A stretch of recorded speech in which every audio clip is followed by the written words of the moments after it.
Hello my dear friends, you're in the Military Summary channel. In this video we're going to discuss the most important events that took place during the previous 12 hours. We have a lot of very interesting updates, so let's start. And first we're going to talk about the conflict on the Chernihiv Ukraine, where I thought that during the previous 12 hours the Russians would carry out a massive attack. And you know that something like a massive attack began at 6 or 7 p.m. of the local time, and pro-Ukrainian sources began publishing first pictures where we might see the approximate positions of the Russian drones over the territory of Ukraine. And these are the first pictures that the Ukrainians began publishing somewhere at 6 or 7 p.m. And here we can also see the approximate positions of first cruise missiles that entered the airspace of Ukraine. But somewhere at 11 p.m. of the 29th of May of 2026 or at 12 a.m. of the 30th of May of 2026, the Ukrainians stopped publishing these pictures, which means that the Russians reduced the number of drones and missiles in the airspace of Ukraine. This morning, the Minister of Defense of Ukraine stated that the Russians used 297 drones during the overnight attack. So this is not a massive attack, as we can see, but once again, this is probably, not probably, but this is the biggest attack since the previous attack with the rationing system. And I would like to remind you that these days the Russians almost every single day intensify and increase the number of drones involved in attacks in Ukraine. For example, during the 27th of May of 2026, the Ministry of Defense of Ukraine reported that the Russians used 163 drones, so basically almost 4 days ago. During the 28th of May of 2026, Ukrainians reported that the Russians used 148 drones. And as of the 29th of May, so yesterday, the Russians used already the 233 drones to attack the territory of Ukraine. And if you remember, yesterday we discussed and we called the previous attack as the biggest after the rationing strike. But the overnight attack between the 29th and the 30th of May broke this record, and the Russians, as we can see, used almost 300 of drones. So which means that every single day the Russians are increasing the number of drones, and it seems that right now, the previous 2 days, the Russians were imitating a massive attack. So they were trying to force the Ukrainians to think that the Russians are going to attack the territory of Ukraine with thousands of drones, but each time the Russians stopped somewhere at the beginning or in the middle of these massive attacks, postponing the real attack for the next day. Most likely the Russians were trying to force the Ukrainians to reveal their air defense positions, to reveal their logistics headquarters and so on, which means that these days the Russians were accumulating information with the purpose to find targets, to collect a number of targets, a list of targets which would be attacked by Russians during the upcoming massive attack, which most likely will happen during the upcoming nights between the 30th and the 31st of May of 2026. Anyway, despite the fact that this attack, the previous night attack, wasn't the massive attack, the Russians, according to information we have, attacked the city of Rivne and the Rivne region. In this video, we can see the consequences of attack. Some object was damaged and probably even destroyed. Furthermore, we had the report that the Russians attacked the settlement of Mashova in the most northeastern parts of the Chernihiv region, and the Russians, according to information we have, attacked the city of Shostka. And in this video we can see lots of explosions. It seems that the Russians destroyed either an ammo depot or probably some fuel depot that was located on the territory of the city. Another important thing is that the Ukrainians also attacked the territory of Russia using hundreds of drones, and when talking about the Ukrainian attack was the massive attack. And this picture was published this morning by pro-Ukrainian sources, and here we can see the approximate roads of drones that the Ukrainians used to attack in the direction of the territory of Russia. The Minister of Defense of the Russian Federation this morning reported that during the previous night the Russians destroyed 127 drones, and according to information we have, as a result of this overnight attack, the Ukrainians managed to deal significant damage to the territories under control of the armed forces of the Russian Federation through Crimea, Kherson, Zaporozhye and Donetsk regions. And furthermore, the Ukrainians attacked the Rostov-on-Don region, dealing significant damage. Now let's discuss everything in details, and first let's talk about the city by the name of Taganrog. According to information we have, the city of Taganrog was under very heavy fire, and during the previous night, lots of videos were published by civilians. In these videos, we can see how the Russians were using air defense forces with the purpose to destroy Ukraine's missiles and drones that were flying in the direction of the city. Lots of explosions were recorded through the nights, and this is the updates that were published by pro-Russian sources during the nights between the 29th and the 30th of May of 2026. But this morning, pro-Ukrainian sources published several videos where we can see what exactly the Ukrainians were attacking. And according to these videos, you can see the Ukrainians attacked several buildings, several barracks, and as you can see, the Ukrainians attacked and probably destroyed several aircrafts that were located on the theater of the Taganrog airfield. So these aircrafts were destroyed, and the sources reported that those were 142 aircraft. Furthermore, according to this video, the Ukrainians discovered and hit the Iskander missile system. Another important video is coming from the Taganrog port infrastructure, and here we can see more attacks, more strikes that were carried out by the Ukrainians, and here we can see how the Ukrainians were attacking several commercial vessels that were located in this area. Probably the Ukrainians attacked several tankers and several commercial tankers, vessels, and several fuel tanks that were located on the theater of this port infrastructure. So as we can see, during the previous nights, the Ukrainians deal significant damage. Furthermore, we know that currently these territories suffer huge problems with fuel. For example, according to the local authorities, the fuel shortage is recorded through the entire territories of the Kherson region, Zaporozhye region, and Crimea. So we have a report on this matter. Sales of AI-95 gasoline will be restricted in Crimea starting May 30th, no more than 20 liters per person per day, according to Sergei Aksyonov. This is the head of the Crimea region. The head of the republic asked Crimeans not to stockpile gasoline and to refuel their vehicles as usual. Another important statement is that Zaporozhye Oblast authorities have asked citizens to limit travel along the Novoocheretuvate highway due to mine and drone threats.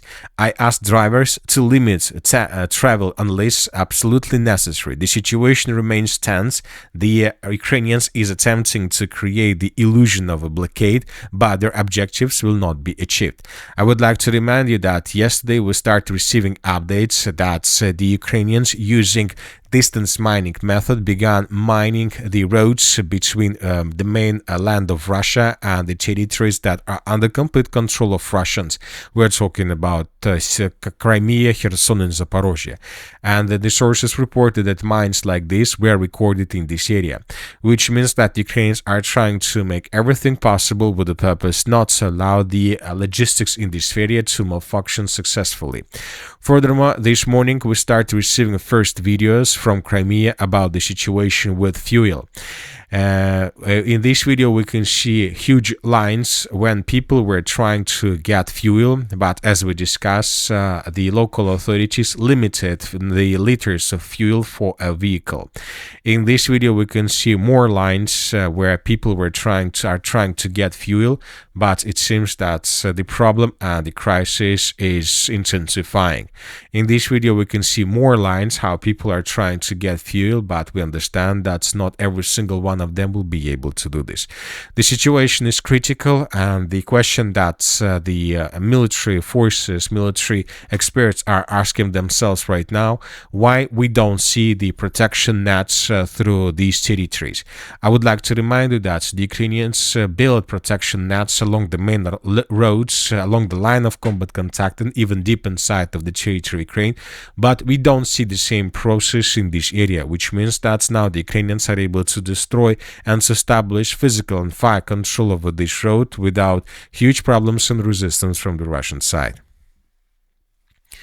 Now let's move further and let's discuss the situation on the ground. During the previous 12 hours, additional changes were recorded.